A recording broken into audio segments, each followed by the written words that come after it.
Machine में से पानी बाहर नहीं निकल रहा, पानी मशीन में ही रुक जाता है, या फिर मैनुअली मशीन का पानी बाहर कैसे निकालें।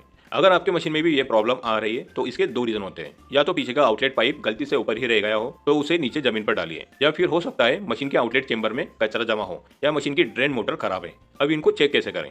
तो आपको मशीन के बैक साइड आना है और इस कवर को खोलना है। फिर यहाँ आपको ड्रेन मोटर और आउटलेट चेंबर दिखेगा। अब सबसे पहले आपको करना यह है कि अगर मशीन में पानी रुका है तो पहले उस पानी को बाहर निकालना है।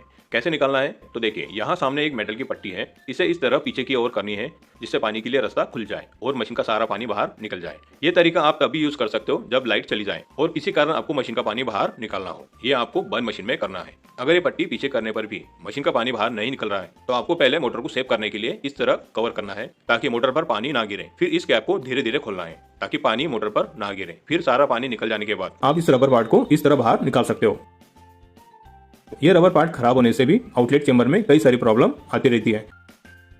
इसके बाद आउटलेट चेंबर को कपड़े से इस तरह साफ कीजिए।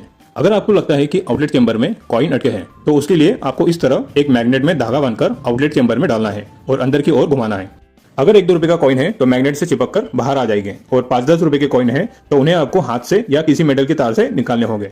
लेकिन इस पट्टी को पीछे करने से अगर मशीन का पानी बाहर निकल रहा है तो यहाँ लॉजिक ये लगाना है कि इस ड्रेन पंप को पीछे करने से मशीन का पानी आसानी से बाहर निकल रहा है। इसका मतलब यहाँ कोई कचरा जमा नहीं है, क्योंकि अगर यहाँ कचरा होता तो पानी बाहर कैसे आता? तो इसका मतलब प्रॉब्लम इस ड्रेन मोटर में है। तो इस ड्रेन मोटर को बाहर निकालने के लिए यहाँ से 3 स्क्रू खोलने हैं। अब इसे बाहर से 230 वोल्ट का सप्लाई देकर आप इसे चेक कर सकते हो कि ये ऑन है या नहीं। और अगर बाहर से इस तरह सप्लाई देकर ये ऑन नहीं होती है तो ये ड्रेन मोटर खराब है, इसे आपको रिप्लेस करनी पड़ेगी। चलिए इसे चेक करते हैं। बाहर से इस तरह सप्लाई देने पर आपको इस मेटल की तार पर ध्यान देना है। ये तार अंदर की ओर जाते वक्त यहाँ तक आते ही सप्लाई बंद कर देना है और ये ड्रेन मोटर बाहर ऑन हो जाती है। तो इसका मतलब या तो पीसीबी में प्रॉब्लम है या फिर ड्रेन मोटर की वायरिंग शायद चूहों ने डैमेज की हो। तो आपको इसकी वायरिंग कंटिन्यूटी टेस्टर से चेक करनी पड़ेगी। कंटिन्यूटी टेस्टर से वायरिंग चेक करने पर अगर वायरिंग ओके निकली तो फिर पीसीबी चेक करनी पड़ेगी, पीसीबी में से सप्लाई आ रहा है या नहीं। उसके लिए आपको ड्रेन मोटर के कनेक्टर में मीटर के पॉइंट इस तरह लगाकर रखने हैं। फिर मशीन में ओनली स्पिन मोड लगाकर मशीन को स्टार्ट करना है। 2-4 मिनट बाद मीटर में आपको 230 एसी वोल्ट दिखना चाहिए, मतलब पीसीबी ओके है। और 230 वोल्ट नहीं आता है तो पीसीबी या वायरिंग में प्रॉब्लम है।